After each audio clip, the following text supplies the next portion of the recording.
Hey everybody, Mark Herman, aka LA Bengal fan on Twitter, Facebook, Instagram, YouTube, repping the Bengals for the AFC Northerners.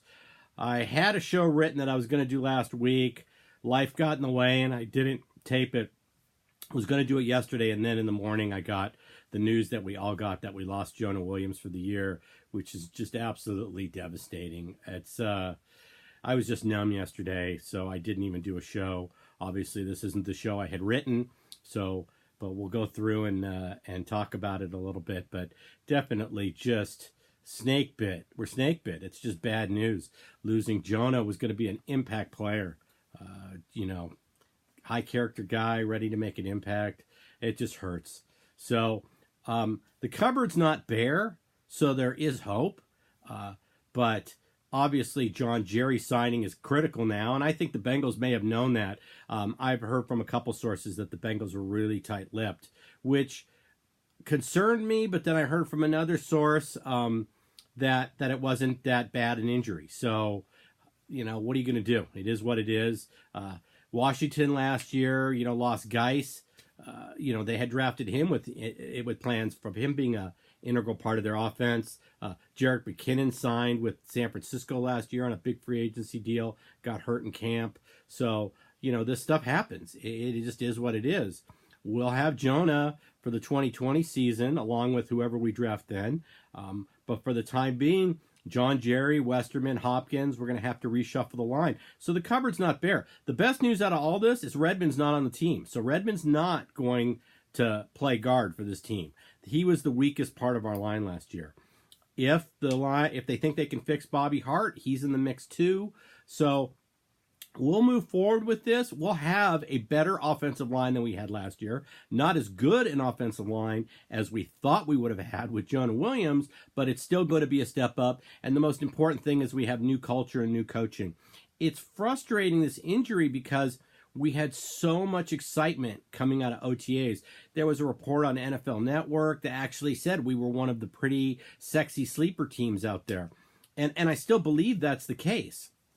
But this does hurt. This does hurt. We're going to need Price to take a big jump in the second year. That's why I'm wearing my Price color rush here. So we're going to need him to step up. We will have an improved line, but this does hurt, and we have to move on from it. Just some comments about OTAs overall, and I was going to put this in the original show. Everybody's rushing to replace Dalton. Finley looked really bad in OTAs, so I don't think Finley's going to be ready. He's a project. Guys, let's get behind Andy Dalton and this new program. Defense looked markedly better, especially at linebacker. And then the biggest thing, I touched on this earlier and we'll go over it now, is I love what I'm hearing from the players. I love what I'm seeing them say on social media. I love what I see Mixon saying.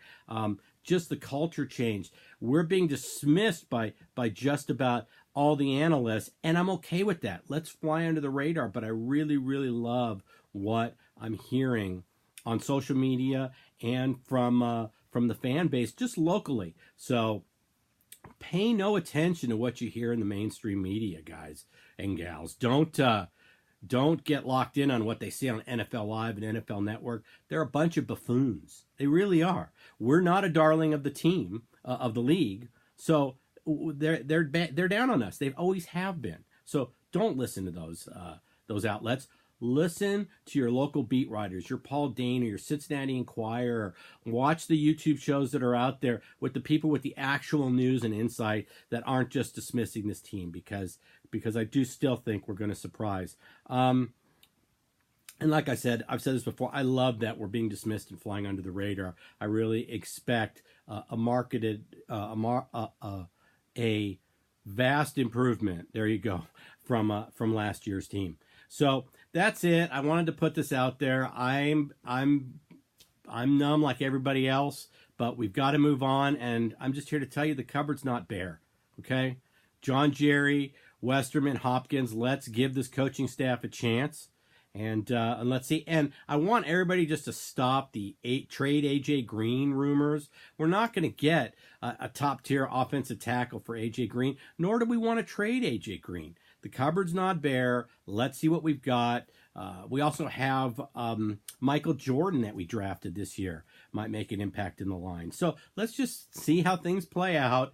Stop the gloom and doom, and let's have a good season. So with that, I'll be back as camp opens with another update. But I just wanted to get a video out there, and I do apologize for the long delay. It's been crazy at work. So had a trial just 2 weeks ago, and I've got 3 scheduled for July. So it's going to be busy, but we'll get some videos up. And with that, I want to wish everybody a happy and healthy 4th of July coming up next week. And I want to say Hoot 8, everybody. All right, take care.